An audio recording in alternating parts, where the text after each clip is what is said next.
This is your news report for the second stimulus check update and your stimulus package update as of Monday, August 10th. The leaders of the Democrats, they want to continue the negotiations for the stimulus package, and they are open to a smaller stimulus package.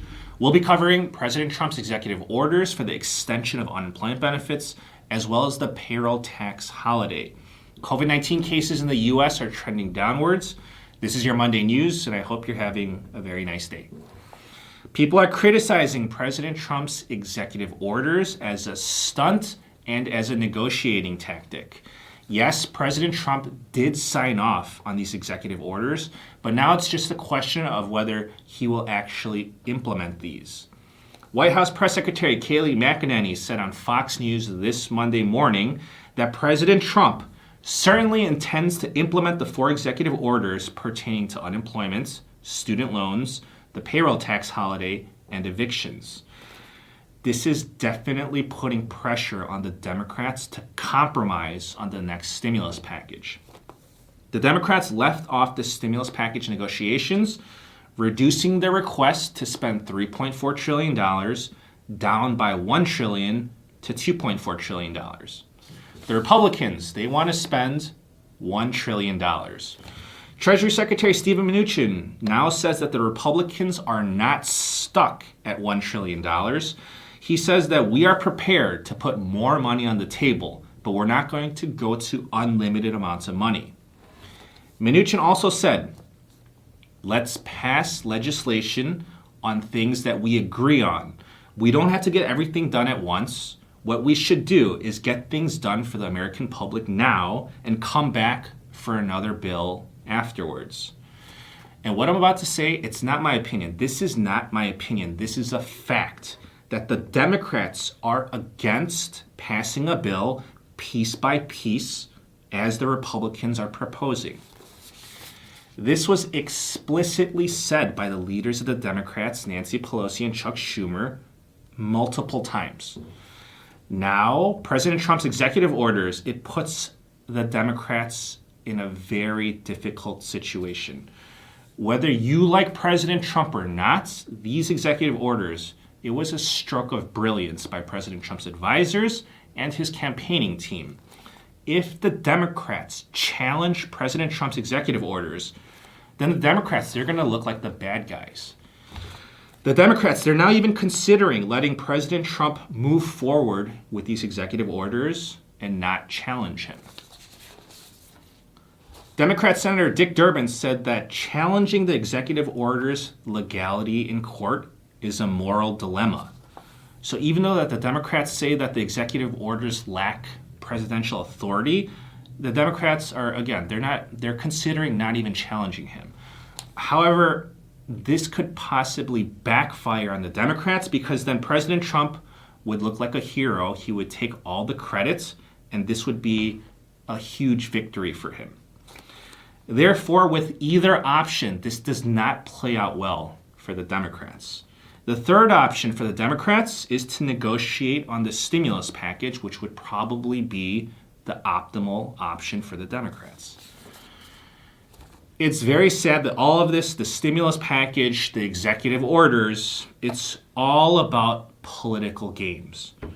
When the priority and the goal, it should have been and it should be about helping the American people in need. Let's cover the executive orders. Besides the legal aspect of presidential authority, the Democrats are coming up with all sorts of reasons why President Trump should not implement these executive orders. The Republicans, they are saying that these are just excuses coming from the Democrats, and the Republicans are answering back against the Democrats. Joe Biden is saying that the payroll tax holiday would undermine the entire financial footing of Social Security. The Trump administration has answered back and says that this is only a temporary payroll tax holiday just for the remainder of 2020, and that payments to retirees would not be affected.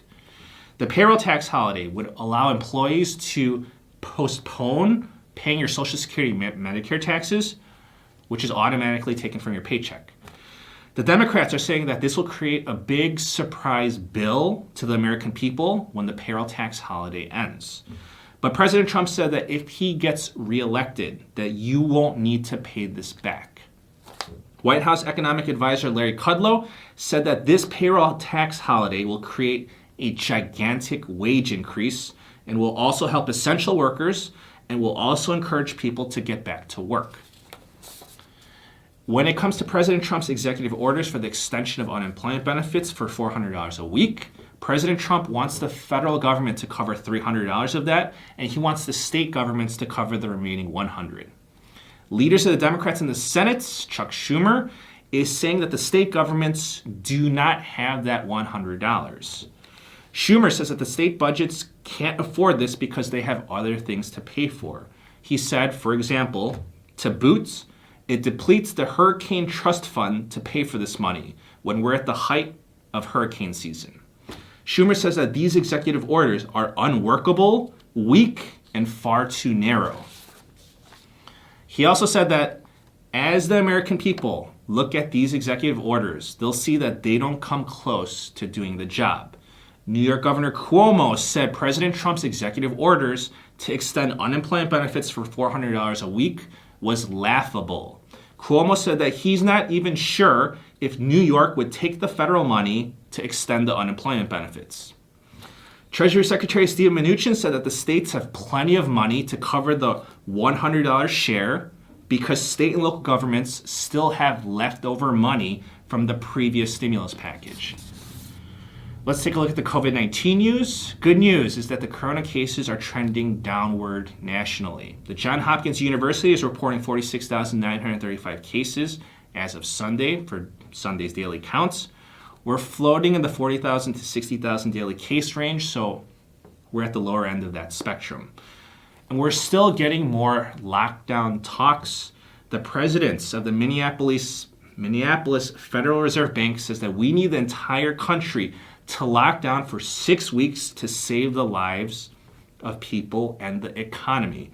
However, Dr. Fauci is saying that the United States can manage COVID-19 without another lockdown. That's the news for today. Please subscribe. I'll keep you updated. I'll save you some time, and I'll give you any advice when applicable. Thank you so much, and please stay safe.